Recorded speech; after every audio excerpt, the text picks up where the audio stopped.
일부 예배 시간에 그런 말씀을 드렸어요. 설교 준비를 하는데 얼마나 긴장이 되는지, 평생의 한 설교인데 또 잘 아는 말씀인데 왜 그렇게 긴장이 되는지. 어제 저녁에는 꿈속에서 구분당에서 설교하는데 마이크가 잘 안 나오고 아주 굉장히 애를 먹었던 그런 꿈을 꿨습니다. 목회를 하다가 보면 절기 설교가 가장 어렵다고들 얘기합니다. 왜냐하면 어버이 주일에 부모 잘 공경하고 부모 말씀에 청종하라, 이건 이미 나와 있던 공식이잖아요. 그러니 매년 똑같은 말을 할 수 없는 것이고, 그래서 기도하면서 그래도 다행히 제가 이제 설교 준비하는 특징 중에 하나는 하나님의 영감이 떠오를 때까지 계속 묵상하는. 그래도 다행히 평소보다 한 가지 더 깨닫게 하시는 은혜가 있어서 그것도 자신감을 갖고 섰는데, 일부 설교를 하고 나니까 마음이 그렇게 평안하더라고요. 어째 꿈꾼 거 다 잊어버리고. 근데 다시 2부 예배 시간에 다가오니까 또 긴장이 되는 거예요. 어쩔 수 없는 것 같아요. 하나님 앞에 서면서 이런 긴장감이 우리에게 더 유익을 주는 것이 아닌가 하는 그런 생각을 해보게 되고요. 흔히들 우리가 나이가 들어보면 부모님의 심정을 어느 정도 이해한다는 말도 하고, 또 내가 결혼해서 자식을 낳아 길러보면 부모의 심정을 이해한다, 그런 말을 합니다. 맞습니다. 그렇지만 그것으로서 다 안 게 결단코 아니라는 거예요. 나이가 더 들어가도 부모님이 이 세상에 안 계셔도 그때 새록새록 깨달아지는 부분이 있는데, 그래서 참 이 부모님의 사랑은 무한하다, 그렇게 표현을 하는 것 같습니다. 그런데 중요한 것은 무엇이냐면, 하나님은 사랑이시라 그랬는데 하나님의 사랑을 눈에 보이는 부모님을 통하여 하나님을 알게 하셨다는 거예요. 그래서 부모님의 사랑을 깊이 깨달으면 효도하는 자녀가 되지요. 우리가 하나님의 사랑을 깊이 깨달으면 충성하는 성도가 되는 줄로 믿습니다. 그래서 오늘 이 말씀은 우리가 잘 아는 대로 탕자의 비유, 많이 들어서 알고 있습니다. 그런데 실제적인 주제는 탕자의 비유가 아닙니다. 왜냐하면 탕자의 비유는 탕자가 주인공이 되잖아요. 여기서 탕자가 뭘 잘했다고 주인공이 될 수 없고, 그 탕자를 무조건적으로 받아주고 사랑하는 아버지가 주인공이신 줄로 믿습니다. 그래서 아버지의 그 사랑을 통하여 우리에게 그 하나님의 사랑을 알게 하셨는데, 그 사랑을 한 번 더 깊이 깨닫는 시간이 될 수 있기를 주님의 이름으로 축복합니다.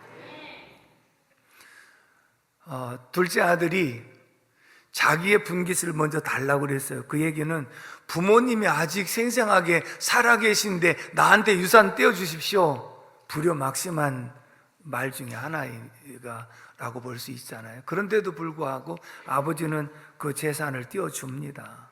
그걸 정리해가지고 먼 나라로 갔습니다. 아마 이런 것이겠죠. 내가 가서 성공 출세해갖고 돌아오겠다라는 마음도 있을 것이고, 내가 늘 아버지 밑에서 답답하게 살았는데 이제는 내 마음대로 한번 자유롭게 살아봤으면 좋겠다, 그런 마음도 있었을 것이라고요. 근데 가가지고 모든 것이 잘 풀렸으면 금이 환영하고 떵떵거리고 돌아올 텐데 웬걸요, 가지고 간 모든 재산을 다 창기들과 함께 허랑방탕을 해버렸습니다.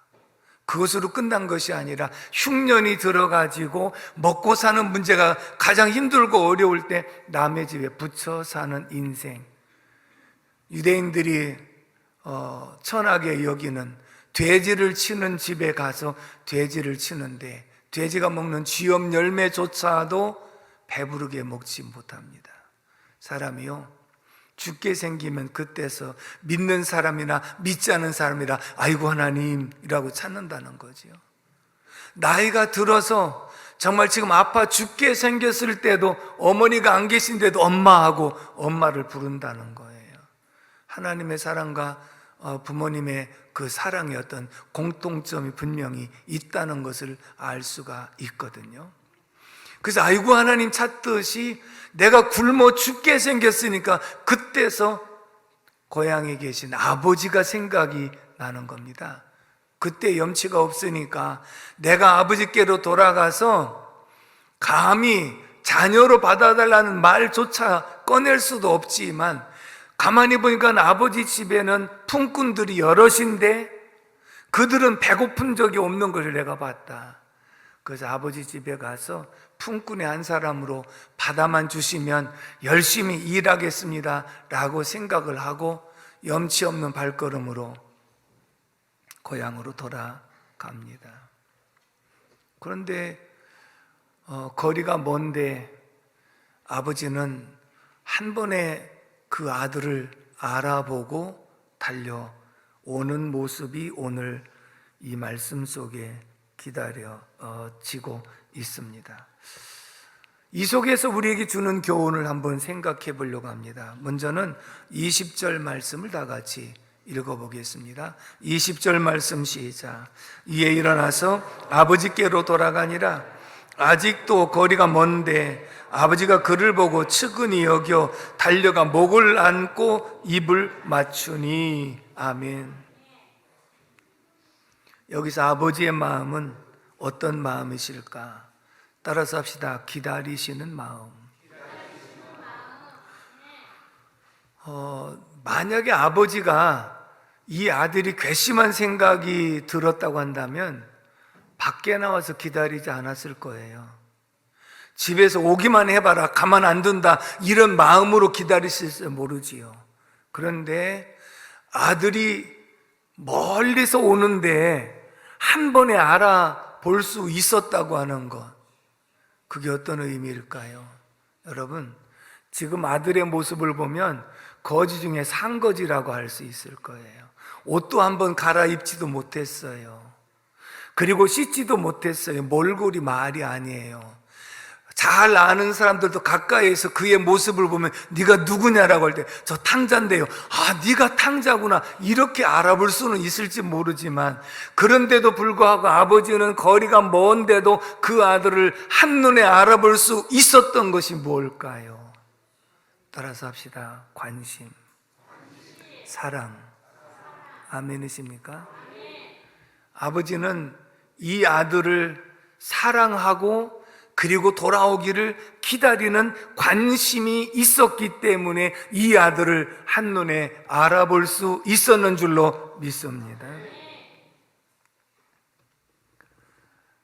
그런데 또 한 가지 특징이 뭐냐면 달려갔다 그랬어요. 유대 사회에서나 우리 한국의 양반들은 소나기가 와도 달려가지 않습니다. 저도 소나기가 와도 달려가지 않습니다. 왜요? 양반이니까. 그런데 이 아버지가 아들을 향하여 달려갔다, 이건 대단한 모습을 소개하고 있거든요. 왜요? 내가 너를 얼마나 기다렸는지 아느냐라고 하는 의미가 있지요. 그것으로 끝나지 않고 달려가서 목을 끌어안고 입을 맞췄다. 이건 엄마들이 하는 모습인데, 이건 감히 정말 양반의 모습, 아버지로서 상상할 수 없는 이런 파격적인 모습이었거든요. 무엇을 의미할까요? 그만큼 내가 너를 사랑했고 네가 돌아오기를 기다렸다고 하는 의미인 줄로 믿습니다. 제가 어버이 할 때 부친, 모친 할 때 어버이 친자를 소개한 적이 있습니다. 한자가 뜻글자이기 때문에 어버이 친자는 설립자, 서 있다는 모습, 그 밑에가 나무 목자, 나무 위에서 서 있는 모습, 옆에는 볼견자. 이 말은 옛날에 이제 아들이 나무를 해다가 장날이 되면 한 번씩 한 짐씩 내다 팔고 반찬이라도 사오는 그런 모습인데, 아들이 일찍 가야 그래도 일찍 팔고 올 거 일찍 나갔는데 일찍 돌아오면 좋지만 해가 지려고 해도 돌아오지 않는 모습. 어머니가 모든 일을 다 멈추고 동구밭까지 가봅니다. 그런데 안 보입니다. 마침 옆에 나무가 있어서 그 나무에 올라가서 요제나 저제나 돌아오는 그 아들을 기다리는 모습, 그 모습이 어버이 진짜라는 거예요. 여러분들이 자녀들이 밖에 나갔다가 밤이 늦어도 돌아오지 않으면 지속적으로 기다리는 거예요. 잠을 못 주무시는 거예요. 항상 기다리시는 아버지, 기다리시는 어머니의 그런 모습을 분명하게 말씀하고 있는 줄로 믿습니다. 제가 이 말씀을 준비하면서 전에도 소개했던 그 말씀이 또 생각이 난 것은 우리 아버지의 모습이 바로 이런 모습이었구나. 우에 형이 뭘 잘못했는지는 잘 모르지만 아버지한테 혼나고 집에서 도망을 쳤거든요. 그날 저녁이 돼도 돌아오질 않아요. 다음날 아침에 아침 식사하는 자리에도 나타나지 않아요. 아버지가 어머니한테 이 녀석 안 왔느냐고, 아직 안 왔다고.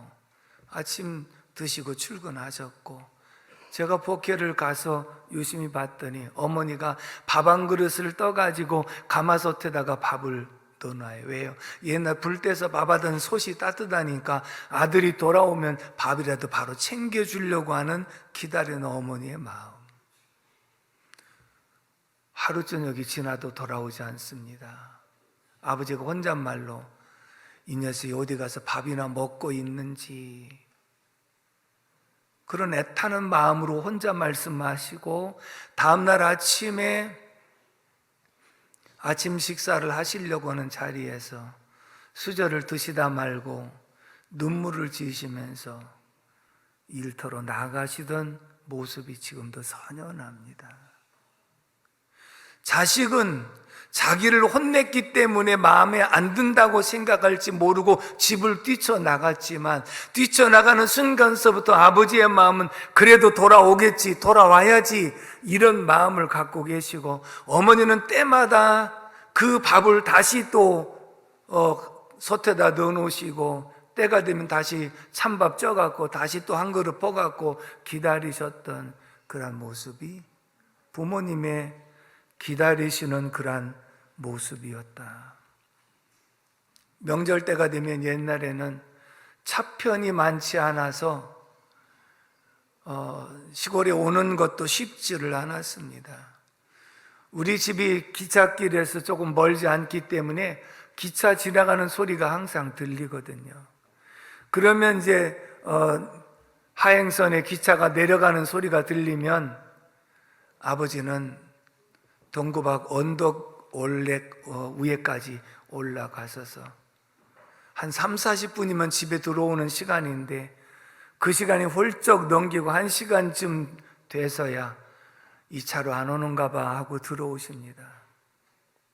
밤이 늦은 시간에도 기차 소리만 나면 일어나셔갖고 또 산꼭대기까지 올라가서 기다리다가 이 차로 안 오는가 봐 하고 또 들어오시곤 했습니다. 여러분, 부모님의 마음은 너희들 바쁜데 안 와도 된다, 또 나는 뭐 필요한 게 없다, 그렇게 말씀하시는데 철이 없을 때는 그 말이 진짜인 줄 알고 찾아뵙지도 않고 전화도 드리지 않으면 속으로는 얼마나 기다리시는지, 그래도 기다리다가 안 온다고 해서 자식을 저주하는 부모님은 결단코 계시지 않습니다. 다만 이렇게 기다리는 눈에 보이는 부모님을 통하여 하나님도 우리를 이렇게 기다리고 계신다. 그렇다면 이 기다리시는 아버지의 모습 속에서 우리가 한 가지 더 깨달아야 될 부분이 있는데, 하나님 에덴 동산을 만드시고 아담과 하와를 만드시고 그 안에서 최고의 행복을 누리며 살게 하신 줄로 믿습니다. 부족한 것 없고 부러운 것 없고 이렇게 살게 하셨는데 마귀의 꼬임에 넘어져서 선악과를 따먹고 에덴 동산에서 쫓겨났습니다. 그 말은 하나님 아버지 품에서 떠났다는 거예요. 근데 하나님 아버지 품에서 떠났다는 의미는 무엇이냐면 그때부터 염려와 근심과 슬픔과 고통과 질병과 죽음이 찾아왔던 거예요. 그러면 인생은 끝난 것이라고 생각할 수 있지 않겠습니까? 근데 하나님은 하나님 품을 떠난 아담과 하와 그리고 그의 후손들을 위하여 바로 창세기 2장 17절에 가죽옷을 지어서 아담 하와에게 옷을 입히신 것은 메시아가 이 땅에 오셔서 십자가에 죽으실 것을 예표로 보여줬던 사건이고, 창세기 3장 15절에 여자의 후손으로 메시아가 이 땅에 오셔서 십자가에서 몸버려 피 흘려 주심으로 우리의 모든 죄를 사하시고 아버지 품으로 돌아오기만 하면 용서받을 수 있다는 것을 보여준 줄로 믿습니다. 우리가 생각할 때 우리 부모님도 집 나간 자식을 기다리는 것은 공통점이라고요. 그런데 우리 부모님들은 그래 만약에 자식이 돌아와도 내가 따질 건 따져야 했고 물을 건 물어야 되겠다. 내가 그 돈 어디다 썼느냐? 그리고 그 돈 이제 어떻게 할래? 그리고 넌 앞으로 어떻게 살 거냐? 이런 것을 물어보고 용서를 하더라도 하고 그렇지 않으면 너 집에 나가라고 이렇게 말할 수 있을 터인데, 오늘 탕자의 아버지 되신 하나님은 그렇게 돌아온 탕자에게 내가 그 돈 갖다가 뭐 했느냐, 왜 허랑방 당했느냐, 내가 그럴 수 있느냐, 내가 자식된 도리로서 그럴 수 있느냐 한마디 말씀을 하지 않으시고 내가 돌아온 것만으로도 나는 감사한다. 이게 부모와 하나님과의 차이점이라고 볼 수가 있는데요. 때로는 자식이 말을 안 듣고 속을 썩이면 너 나가, 너는 내 자식이 아니야 하고 큰 소리를 칩니다. 강한 부정은 강한 긍정이라고요. 너는 내 자식이 아니야 라고 하는 이 말은 너는 내 자식이기 때문에 내가 소리 지르는 거야. 너는 내 자식이기 때문에 내가 너를 더 혼내는 거야. 만약에 내가 남이라고 한다면 너에게 혼내겠느냐?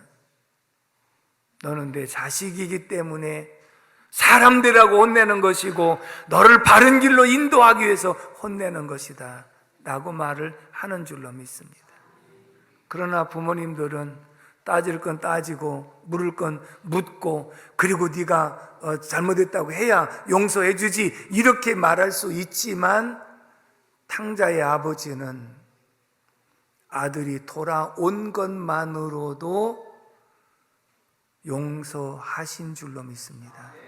사랑하는 성도 여러분, 우리가 하나님 품을 떠나서 하나님을 알지 못하고 살아갈 때 우리의 모습은 탕자와 똑같은 모습이에요.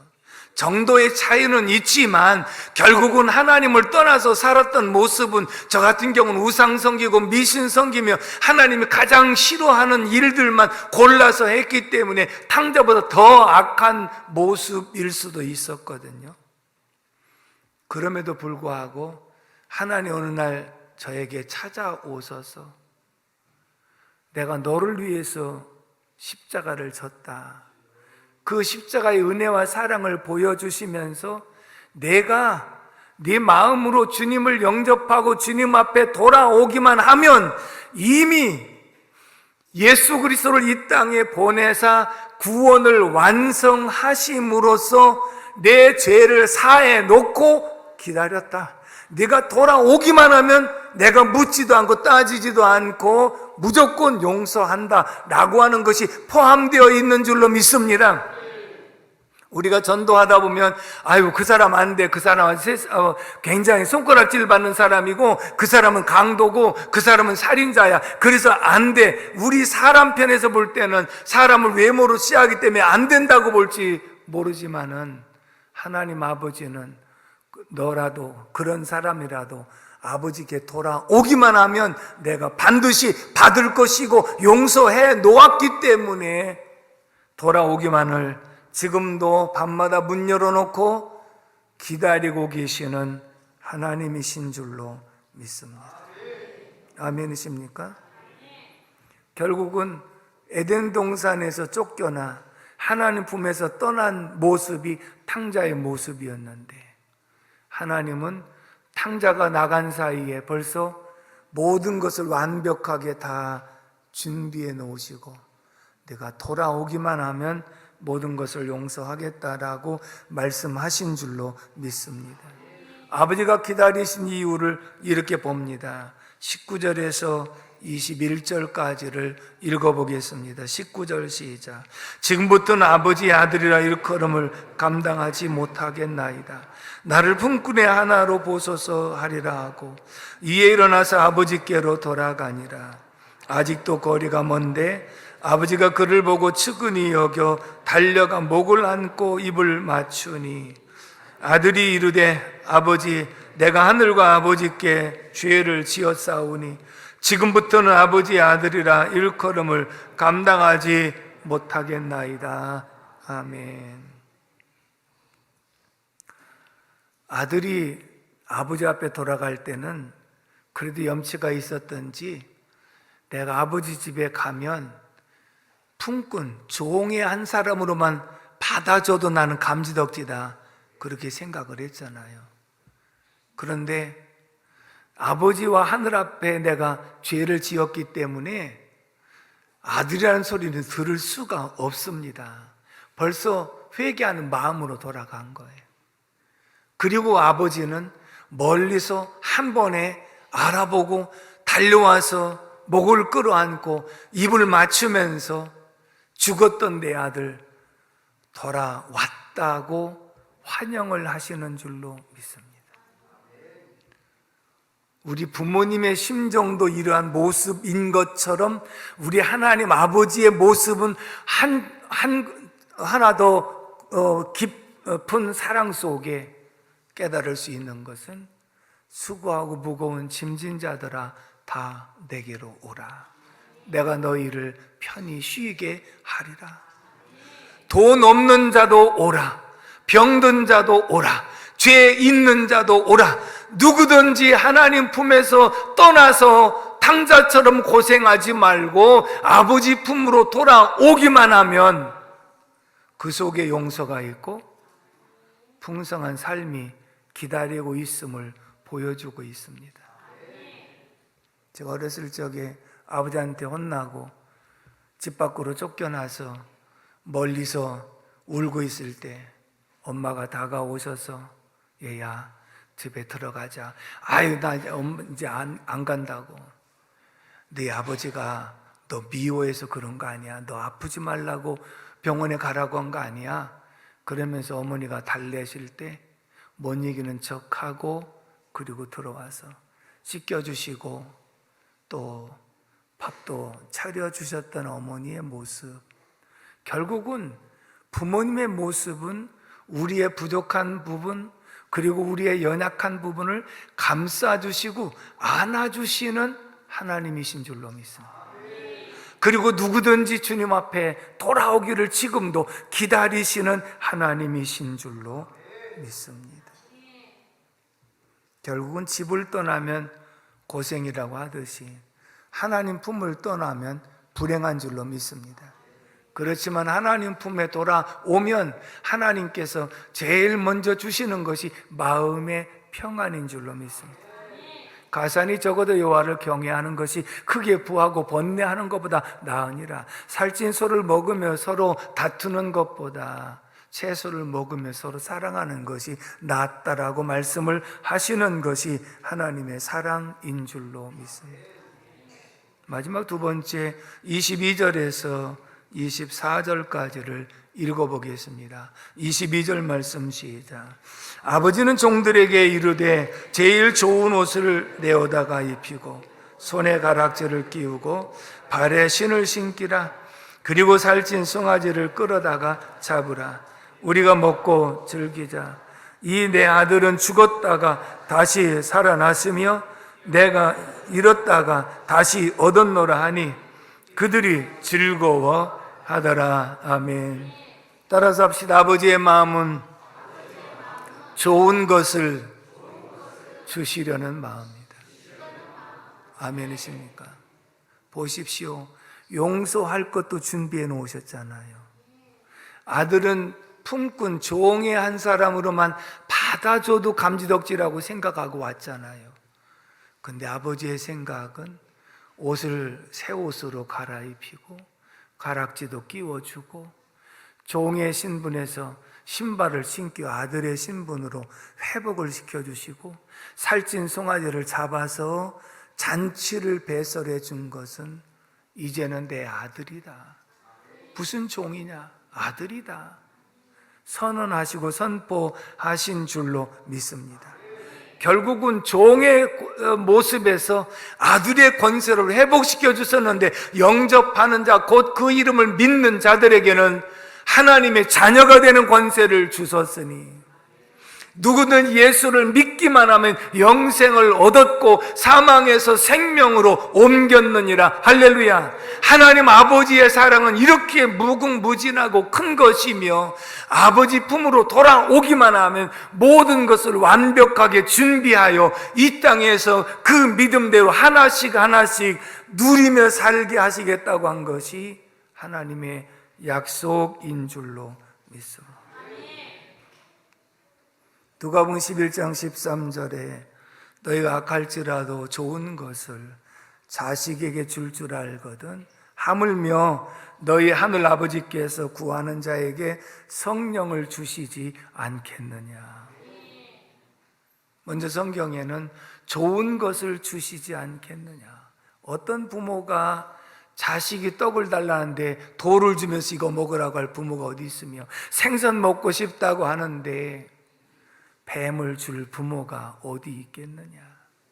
오히려 생선을 가시채 발라가지고 주시기를 원하시는 것이 우리의 부모님이셨는데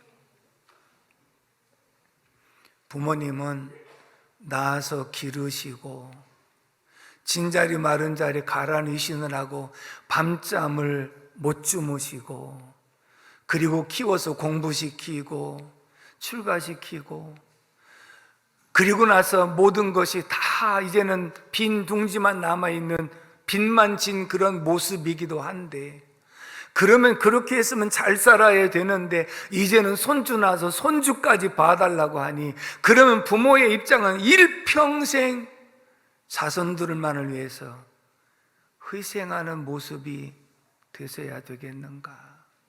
부모님의 사랑이 무엇인지를 깨달았다면 하나님의 사랑이 무엇인지를 깨달았다면 만분질이라도 보답하며 살려고 노력하는 저와 여러분들이 돼야 될 줄로 믿습니다. 때로는 이런 부모님의 마음을 우리가 이해하지 못하고 지내왔던 시절이 있습니다. 저희 어머니도 이웃 동네에 잔치가 있으면 가서 일을 해주러 가셨다가 저녁 때 오시면서 먹을 것을 조금 싸갖고 오셨습니다. 그걸 내놓으시면서 나는 많이 먹었으니 너희들 많이 먹어라 하고 주셨을 때 어머니는 밖에서 많이 잡수시고 온 줄 알았지만 어머니 몫을 챙겨갖고 오셔서 애들에게 나눠주셨던 그러한 모습을 그 당시는 몰랐습니다. 아버지가 시장에 갔다가 오시면서 오징어 한 토막을 그거를 주시고 어떤 때는 오징어 다리를 가져오셔서 주실 때가 있는데 속으로 이왕이면 한 마리 갖다 주시지 왜 한쪽을 주셨나 생각을 한 적이 있습니다. 세월이 지나서 돌아보니 그것도 누가 주셔서 먹으려고 하다가 애들 생각이 나서 잡수시지 못하고 가지고 오셔서 주셨던 모습을 나중에서 깨달았습니다. 보통 그런 말 있지 않습니까? 우리 어머니는 일평생 아프지 않으시고 철의 여인과 같은 모습인 줄 알았습니다.